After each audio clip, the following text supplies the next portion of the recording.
Today we've got our 2022 KTM 150XCW. We did a whole bunch of work. We're going to show you how we went from this pile of junk to this. I'm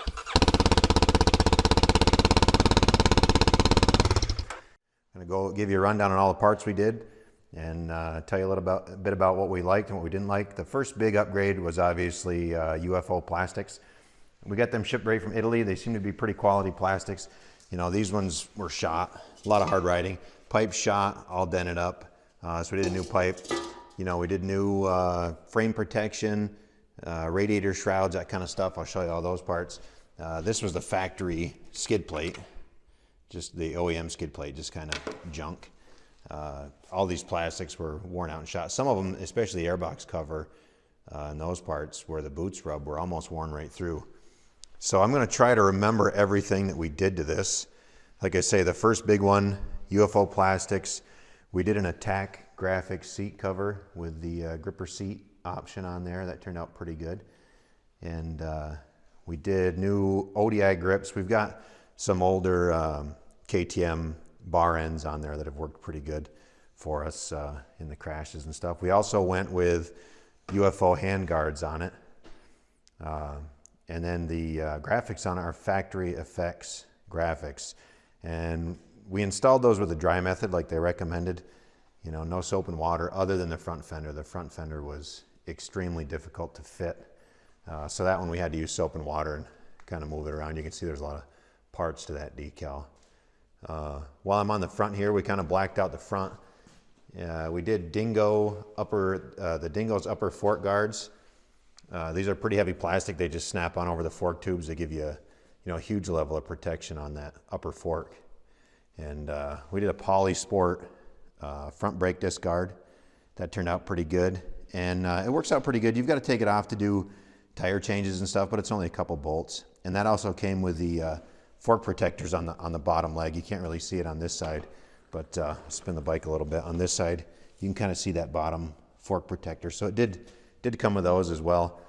The lower fork protectors we put on this were from I think it's a Chinese company actually. It's Nice CNC, and but they have some really cheap plastics and stuff for these KTMs, and these are pretty heavy duty, pretty nice. They don't seem to rub too bad anywhere. No more than the OEM guards on there. The new pipe, we actually had to go with a factory pipe. We looked at Scalvini's and Pro Circuit, but they had more of a 125 moto bend to them, so we didn't like them. They hung down way too low. We wanted to stick with, the OEM XCW style bend that tucks that pipe up. So that was a way more expensive option than the other pipes, but we kind of had no choice. Otherwise we would have ripped a different pipe right straight off it almost instantly. We've got a bunch of little doodads on this. Like I said, I'll try to remember everything. A Dirt Bike Channel TPI cover. It's a nice little guard. We did throw a new SXS skid plate on this. I'll show you the other side in a minute, but it does come up and it covers your cases a little bit, and it covers your water pump, which is really nice. That's a thick HDPE, really easy to install. And it should slide over obstacles, be pretty nice. We've got a primary drive gold chain on there. And then we threw an Tubliss chain guide on the bottom. It's actually got a replaceable bottom piece, which is really nice. You don't have to replace the whole unit when you replace out the wear item in the bottom. So that's pretty handy. And then we threw a Slavens, I think they call it a Swingarm saver. Slavens Swingarm saver on there. It's that little, on the bottom of the shock, you can see it there. It's actually on a little bearing, and there's an O-ring on there. And basically what that does is it keeps this plastic mud flap off of your swing arm. And you wouldn't believe it, but that, it might be hard to see with the lighting, but this plastic mud flap will actually wear that swing arm down. And, eventually it would wear right through. Ours was probably worn, the better part of 1/8 of an inch, and it was wearing right in. So we got on Slavens. We did order a lot of these parts from Slavens. I can't really recommend them enough. If you've got a KTM or a Husky, they have just tons of parts for them, and a huge knowledge base, lots of videos and how-tos, that kind of thing. And we did throw a Tubliss system in the rear. We really like that. We can run some lower pressures, and we don't have to worry about, you know, getting flat tires quite as much. We have actually had punctures with the Tubliss system, and you can just plug them right up and it works great. While we're on the tires, this is a Tusk Talon hybrid. That's more of a gummy tire, and on this bike it's worked great. I think this bike has about 130 hours. Yeah, I think 130 hours on this bike. I'm just asking my son here because he's the one that rides it. And this hybrid tire has actually worked out pretty good.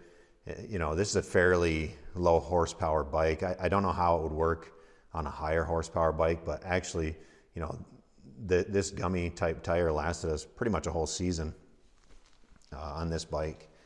And we tried a new tire. We haven't tried this out yet. We'll let you know how this works out for us too, and some ride videos and stuff. This is a Tusk Crossbite on the front, and you know, a fairly cheap option, and we've had good luck with the Tusk tires, so we figured we'd try one in the front. And while I'm thinking of it, I know I'm kind of bouncing around. We did get a Lexx, I think it was Lexx or Bolt parts kit for the exhaust. It came with new springs and stuff for the pipe and new O-rings and that kind of thing. Then I think that's it as far as this side of the bike. We'll spin it around here and show you the rest of it.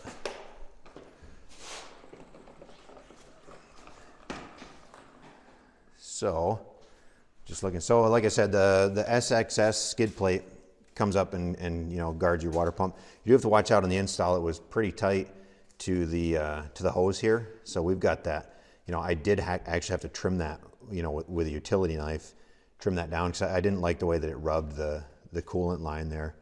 Not a big deal. It trims really easily if you've got a sharp knife. You just be careful and trim it away a little bit at a time, and no issues there. We did throw new OEM frame protectors on there.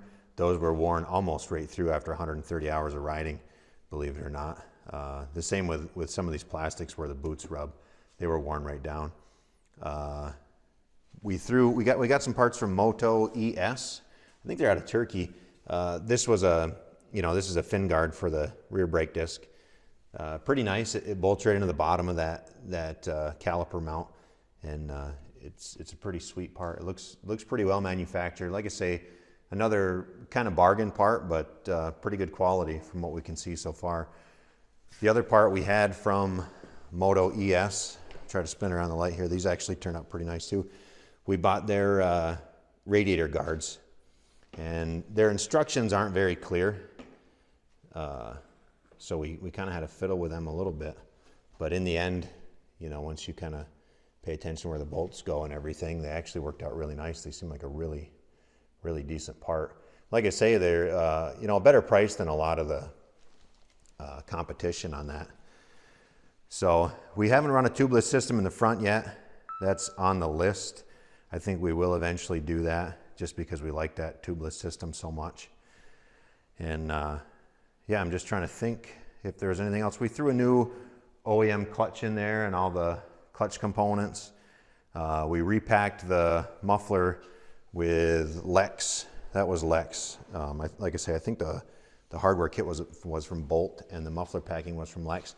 We have an Enduro Engineering cap on the muffler that fits right into the stock muffler with a little bit of drilling and bolting, that kind of stuff.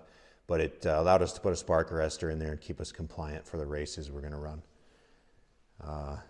And I think that's pretty much it. I think that's everything we did to it.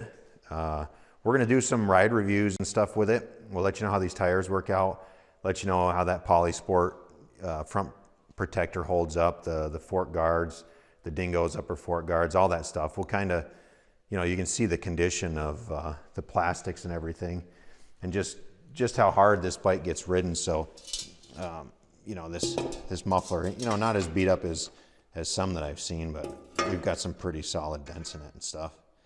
So it gets ridden pretty hard. Like I say, all of our plastics were cracked, busted right up. This airbox cover was almost worn straight through. So it does get ridden hard.